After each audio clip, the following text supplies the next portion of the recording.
The Nightbeat starts right now. There's no shortage of people who are willing to step in and temporarily fill Councilman Clayton Perry's seat. How many candidates have thrown their hats into the ring for the District 10 position, and when that person who's picked will start? Training first responders to avoid potentially deadly effects of fentanyl while on the job. We're going to show you the tools they need on every call to keep themselves safe.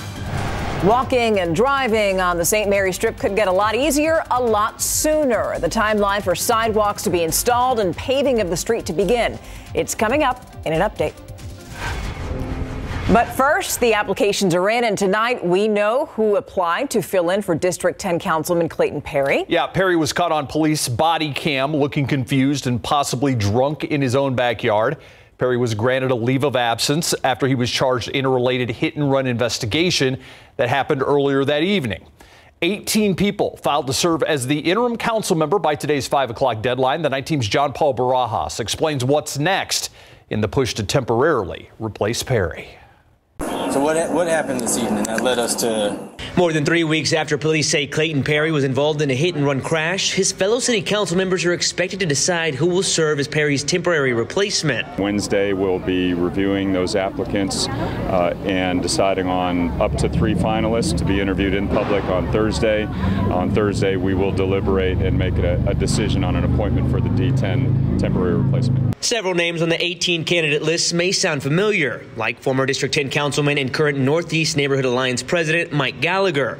Gallagher was appointed to the position in 2014, then elected to a full term, but did not run for re-election in 2017. Ezra Johnson and Elise Keebler previously made their own unsuccessful bids for the seat. Others on the list, like Vice President of nonprofit Bike San Antonio, Brian Martin, don't have political experience, but are active in the community. I feel like I'm just as good as any candidate.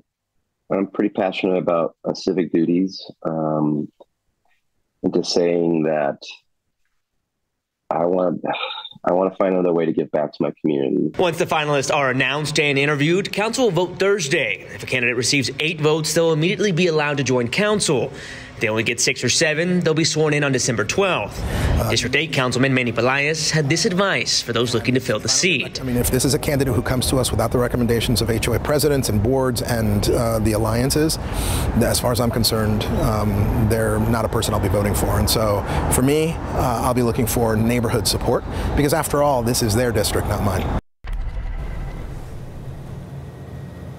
And whoever is selected will hold the position until the end of Perry's term in early June, or until the councilman returns from his leave of absence, whichever comes first. Voters will then elect a councilman or woman in the May 6th election. At City Hall, John Paul Barajas, KSAT 12 News. Thank you, John Paul. The arrest of an area gymnastics coach sending shockwaves through the city of Boerne tonight after he's charged with indecency with a child. Now investigators trying to determine just how many victims there could be. This comes after a victim came forward and told Boerne police that Michael Spillers sexually abused her and other children. The victim says the assault happened when she was 12 or 13 years of age while she attended a summer camp program named Circus Arts for Kids that's hosted at the Boerne Gymnastics Center. Officers say multiple females have come forward with allegations, the state asking anyone who has any information or who believes they may have been harmed to please come forward. You're asked to call Detective James Vela. The number on your screen, hopefully coming up here, 830-249-8645. By the way, it's not on the screen right now, but you can get that number on KSAT.com. Now to an update on a rebuild that's been bad for business. We've told you about this. Construction crews could start paving part of the St. Mary Strip early next week, but Public Works says that's if the weather holds up. Now, crews are hoping to lay asphalt between Ashby and Valdez next week. The city's latest timeline says that St. Mary's is going to open to two-way traffic in February and that sidewalks are going to be finished in March. Both Mayor Ron Nirenberg and District 1 Councilman Mario Bravo told KSAT last week that the project would be finished by then, but it's unclear if they were also referring to the landscaping work that's also going to need to happen. Today, Public Works said that added portion that I just mentioned is going to be done by next summer. This is another potential step forward for the project that's been really troubling for businesses in that area. One bar owner says that customers aren't turning out because they can't navigate the street. He told KSAT last week that his financial situation is actually worse than it was during the COVID shutdown. A testimony continues tomorrow in the capital murder trial of a Border Patrol agent, Juan David Ortiz, accused of killing 4 sex workers. His trial moved from Webb County to Bexar County, where jurors heard from a key witness today. Erica Pena testified that she gets paid to have sex with men. She says Ortiz picked her up on a street corner back in September of 2018 after the 4 women were killed. Some of them were her friends. Pena says she got the feeling that Ortiz was responsible somehow, so she told him to take her back to the corner. That's when Pena says Ortiz pulled a gun on her and she made a run for it. As soon as he took out the gun, he just stared at me, didn't say anything. Some way, somehow, I took off running without a shirt.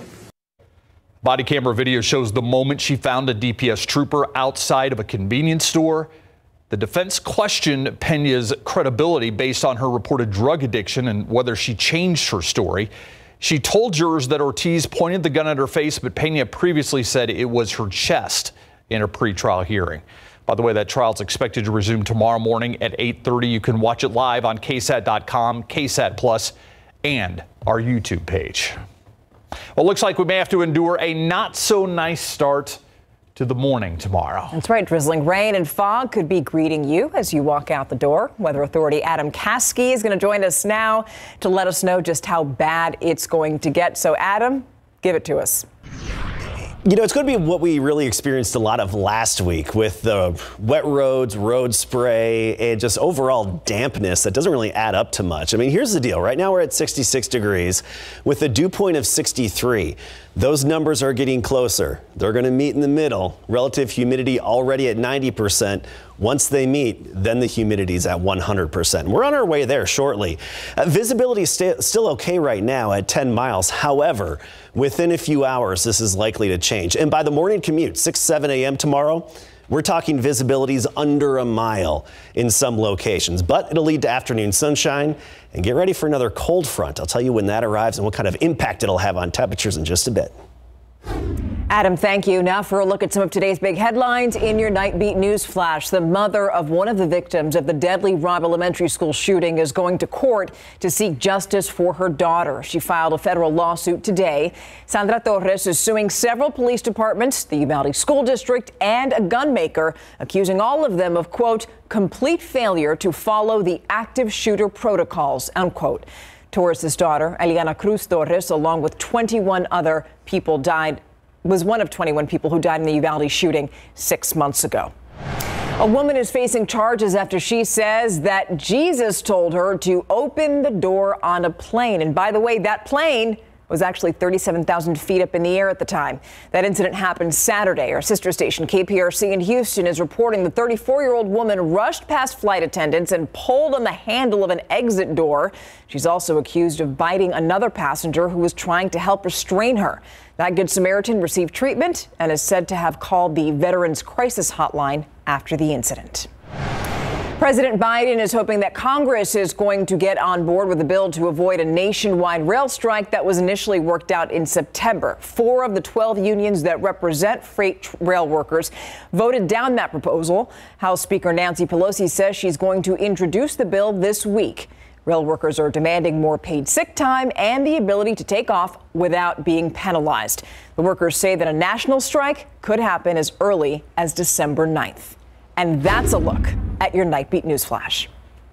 It is a tiny amount, but just 2 milligrams of fentanyl can kill. The Night Team's Patty Santos tells us first responders on the front line of the war against drugs are being extra cautious when they handle illicit drugs.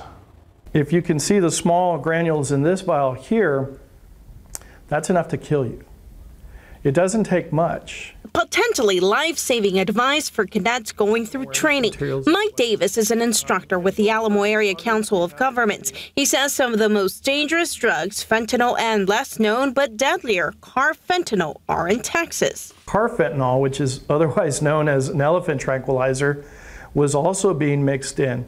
And carfentanil actually is 10,000 more potent than morphine. Davis says the most basic tools they have to fight is knowledge and medical-grade gloves.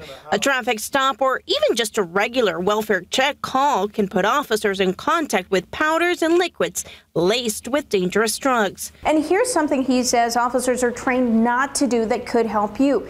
If the drug comes in contact with your skin, don't use hand sanitizer, alcohol wipes, or even hot water, because that opens up your pores and it allows the drugs to get into the system. If they have shallow breathing or they become, lethargic, that's a clear sign of a possible emergency. Cadets become familiar on how to use naloxone to reverse an opioid overdose. All you got to do is take it out of its packaging, and if anyone's ever used a nasal spray, it's quite simple. It's going to take it out of the packaging. It looks just like a regular nasal spray, and just place the tip of the Narcan into right into the nasal passage and press. Although first responders are rarely exposed, it has happened, and he says Narcan has saved their lives. Patty Santos, KSAT 12 News. Still ahead, the city of Houston taking precautions when it comes to their drinking water. Residents there still under a boil water notice, what city leaders say caused that issue. And 2 young girls taking on a mission to ensure the children who survived the massacre at Robb Elementary don't lose their Christmas spirit. How they're working to be a light during this holiday season at a dark time for some of these families.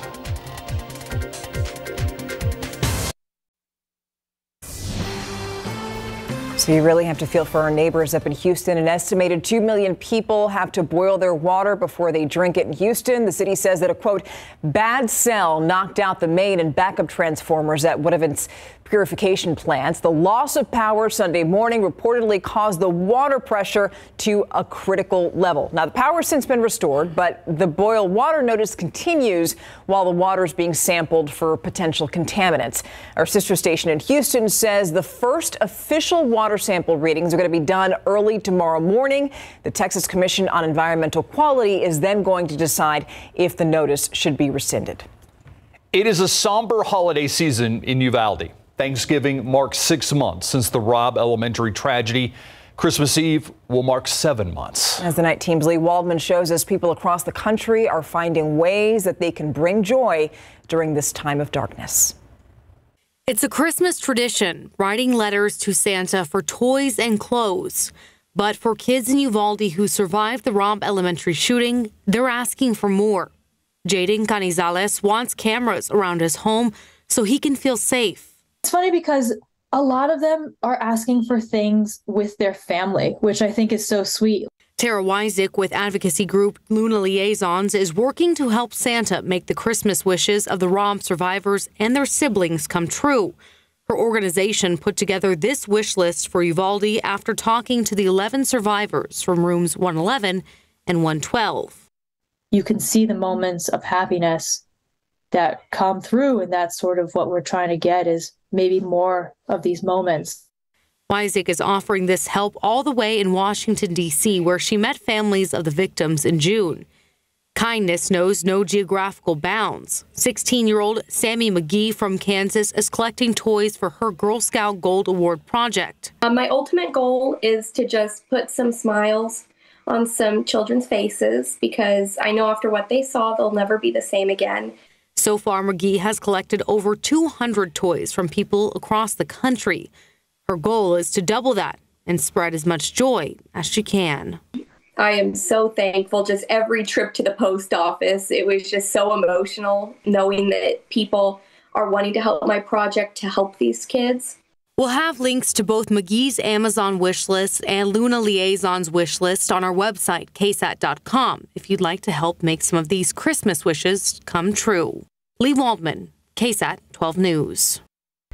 Like what Lee said, their kindness knowing no geographical bounds. Love that. Yeah, I mean, the tragedy there touched so many people all over the country, and they're still thinking about those families. So it's just a wonderful thing. Yeah. 66 degrees outside. Yeah, but you know what? Apparently, a little birdie's telling us it's going to be annoying. It's going to be a nuisance, the weather tomorrow. Nuisance rain. That's what we have. The nuisance moisture. It's just dampness. It doesn't really add up to much. Maybe a few hundredths of an inch here and there. Warm and even humid tomorrow. We'll be up near 80 degrees. Then a cold front arrives tomorrow night. So get ready for a midweek temperature drop and have the jacket ready by Wednesday. Take a look at our morning temperatures. This is the forecast. We'll be in the 60s tomorrow morning. So not much of a difference between what it's like right now and what it'll be when you step outside in the morning. However, by Wednesday and Thursday mornings, we'll be down in the 40s. You're going to notice that. The kids will want the jacket or the sweatshirt at the bus stop.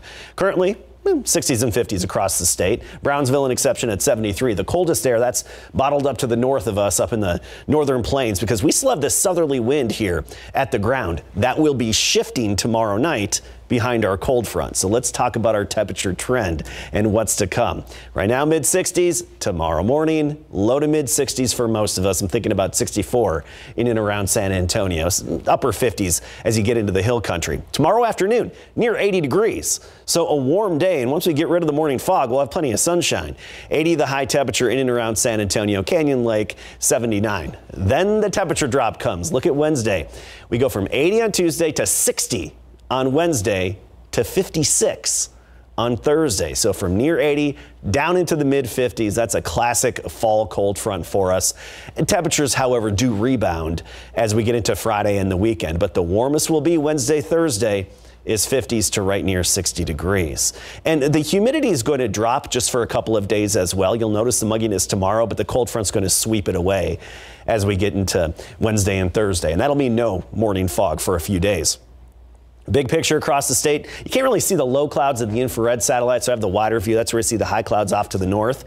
And there is actually a big system coming together across the U.S. It's just going to give us that wind shift and drop in temperatures, not much for real precipitation. Big dip in the upper level flow. There's that trough over the western U.S. That's headed eastward. It's going to help really pull some of that colder air southward and bring some precipitation to some areas, just not us. We'll have that nuisance dampness, and that's about it. Snow to the north tomorrow and even on into Wednesday, and then you have most of the rain just east of the Mississippi with a severe weather outbreak likely in parts of the southeastern U.S.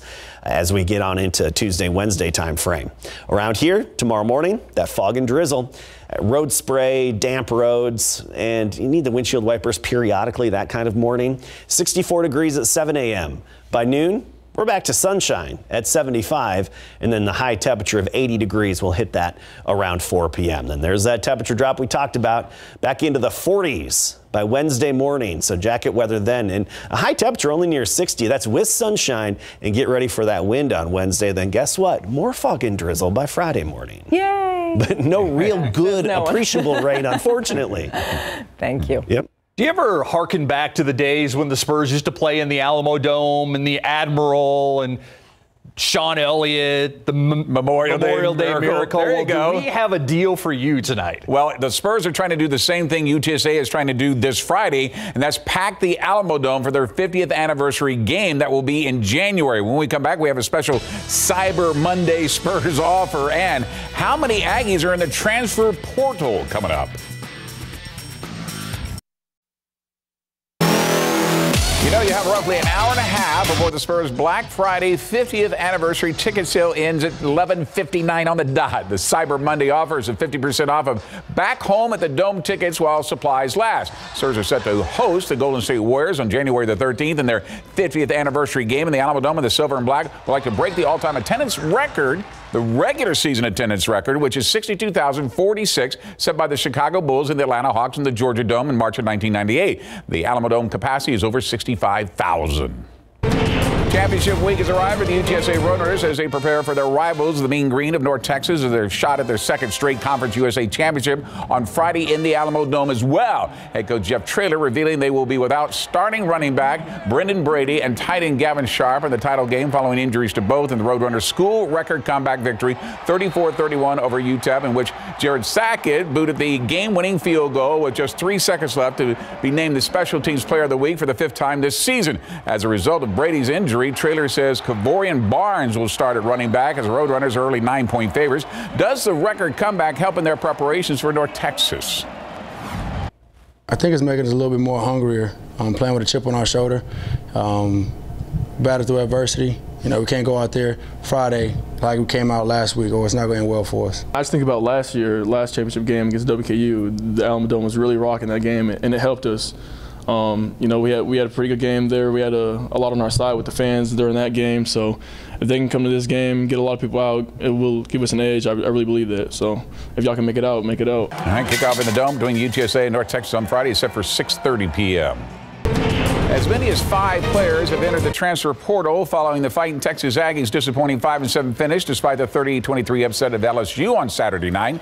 Among those wanting out of College Station, defensive end Donnell Harris, linebacker Ish Harris, defensive end Elijah Judy, running back L.J. Johnson, and kicker Caden Davis. This comes as the Aggies fired offensive coordinator Darryl Dickey today, even though head coach Jimbo Fisher was the game day play caller.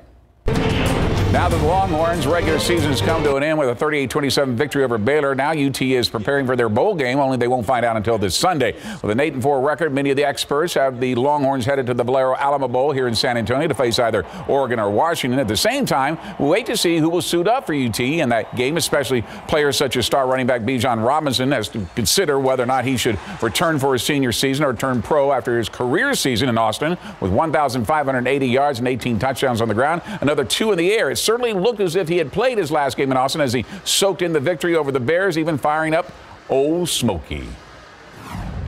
Maybe it is in their best interest not to play, right? There's risk and reward in all this. And so I try to have candid conversations with all of them individually to hopefully, you know, come to really good decisions. But I just, like I said, I hate it for them. I wish we could ensure everybody that if something were to happen, you'd be taken care of. Unfortunately, that's not the case. All right, Saturday's showdowns and big game playoff coverage coming up next. The Brennan Bears will try and become the first team to end the nation's longest winning streak in high school football when they host the Westlake Chaparrals from Austin in the Alamo Dome this Saturday at 2. The Chap streak now stands at 53 straight victories following their 44-7 win over San Benito to prove their record this season to 13-0. Now Brennan stands in the way at 12-1 following the Bears' big win over the other Austin powerhouse, Lake Travis, 34-17. Now these two clashes to find out who advances to the Class 6A Division I state semifinals. Just, you know, come out and execute. We got to play a hard game, a tough game versus a really good team. You know, they're a nationally ranked team, but we think we can, if we go out and execute, we can get the job done. We know we can do it, and we have the expectations to, and we have the players and the skill guys, but we just have to be there mentally, and we have to be there physically, and just be there, be on the top of our game. That's right. The Smithson Valley Rangers have moved up to number 2 in the latest edition of 12 Top 12, right behind Brennan, who's reclaimed number 1. That's after the Rangers are able to beat Full Share 31-13 in the Class 5A Division I regional semifinals to improve to 12-1. Now headed to the state quarterfinals where they face College Station this Saturday at 2 at the field in Pflugerville after the Lions beat Georgetown 52-28 to improve to 11-2. They're a really tough opponent. They've been to state a couple of times, so we know it's not going to be an easy one. We just got to play our hearts out because we know if we don't get over this game, there's not going to be a next week, so we just got to focus on this one. We've all grown up with each other, and we've always dreamed of this, of going far in the playoffs and eventually getting a state championship. So to continue being able to pursue that dream together is huge, especially with the juniors and sophomores and freshmen that we have. I love that field in Pflugerville. They even have a kitchen in the press box. Well, that's why you like it. Of course. Yeah. Why wouldn't you if you're a media member? Yeah. We'll be right back. All right, this weekend, Toyota Field will host a delicious first, the first ever Taco and Margarita Festival this Saturday. Woohoo! 2 things that go together. Yes. Visitors will be able to enjoy 8 different tacos and pair it with different margaritas. It's a one-day event offering food plus entertainment. Live pro wrestling. Steve's favorite. Will be part of it. The gates open at noon. Tickets are on sale right now, including a VIP package. For more details, check it out at KSAT.com. That does look good. Get a crunchy taco and then see it crunch in the ring. That's just awesome. Good. What a triple combination there. Exactly. Fog and drizzle in the morning tomorrow, then afternoon sunshine, near 80 the high temperature, much cooler Wednesday and Thursday. Back to jacket weather then. Right. Tacos and margaritas. That's how you do it. Off the third rope. Good night. See you tomorrow.